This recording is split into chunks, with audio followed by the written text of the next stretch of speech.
Au fait, le problème de la France, c'est quoi? Elle n'est pas capable de se réinventer. Ça. Parce que tout ce qui est arrivé au Sahel, la conclusion de la France, on va retourner les conquérir militairement. C'est-à-dire qu'on retourne aux années 60.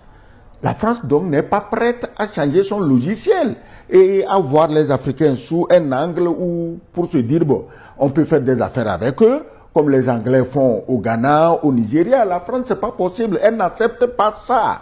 C'est ça le problème. Vous dites que les Sahéliens ont choisi les Russes. Non, ils n'ont pas choisi les Russes. C'est la France qui leur a imposé les Russes. Parce que tu ne peux pas dire que tu es notre partenaire privilégié depuis 60 ans et tu recrutes des tueurs qu'on appelle terroristes pour venir ensemencer tout notre pays. Parce que le pays, surtout une zone donnée, les 3 frontières, contiennent des richesses que tu envies.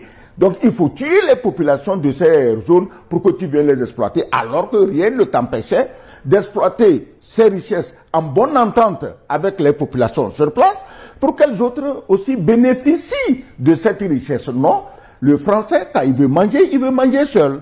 Partager ne fait pas partie de sa logique. C'est pourquoi, si les pays du Sahel sont riches, on envoie les djihadistes annuler, éteindre les populations et on va aller occuper les terrains.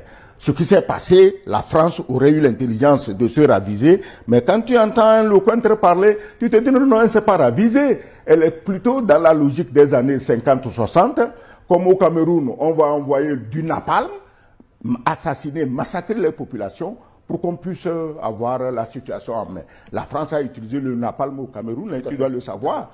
Quand on est là, on dit les Américains, le napalm au Vietnam. Personne n'a le courage de dire que, mais à côté de nous, le napalm a brûlé des gens. Vous voyez. Donc, la France ne peut pas se réinventer. Le jour où la France se réinventera, le jour où il y aura peut-être un dirigeant autre, parce que là-bas, c'est la continuité de l'État, le changement du président, ça ne change rien. Mais le jour où il y aura un nouveau dirigeant ou 2 nouveaux dirigeants français qui se disent que, bon, après tout, les Africains, c'est des humains, hein, n'est-ce pas, qu'ils étaient venus même nous aider dans notre guerre contre le nazisme. Bon, on va tenir compte de ça et chercher une autre plateforme sur laquelle on va travailler avec eux. Mais les Français seront les bienvenus partout en Afrique noire. Mais on le dit, on répète, c'est leur langue que nous utilisons. Tu sais combien de temps il faudra pour que le russe, le chinois, le turc, l'iranien s'imposent dans nos pays comme le français? Et il faut peut-être 100 ou 200 ans. Donc on est réaliste. On ne va pas dire à la France c'est fini, on va cracher dessus. Non, mais on va cracher sur un système d'exploitation éhonté qui te fait croire que peut-être ces gens, ils ont quelque chose qui ne va pas dans leur tête. Luc Abaki, le départ des Américains est placé sous la supervision des Russes. Le Niger ne doit-il pas craindre des représailles de cette façon-là? Non, mais c'est quand même pathétique de voir combien le leadership de ces nouveaux dirigeants du Sahel permet de mettre à nu les rivalités entre les puissances occidentales. Et c'est vraiment impressionnant. Et je pense que c'est ça qui va permettre justement à ces dirigeants-là de tirer leur marron du feu. C'est-à-dire que à partir de l'instant où nous avons conscience que nos territoires sont sérieusement convoités par ces puissances-là, à partir des minéraux, des richesses, en tout cas des ressources dont nous disposons, nous comptons donc dans la géopolitique internationale. Et à partir de ce moment-là, on ne va plus jouer au vassaux, on ne va plus jouer au dossier, comme ce fut le cas pendant des années. On parle du partenariat qui date de 60 ans, mais non.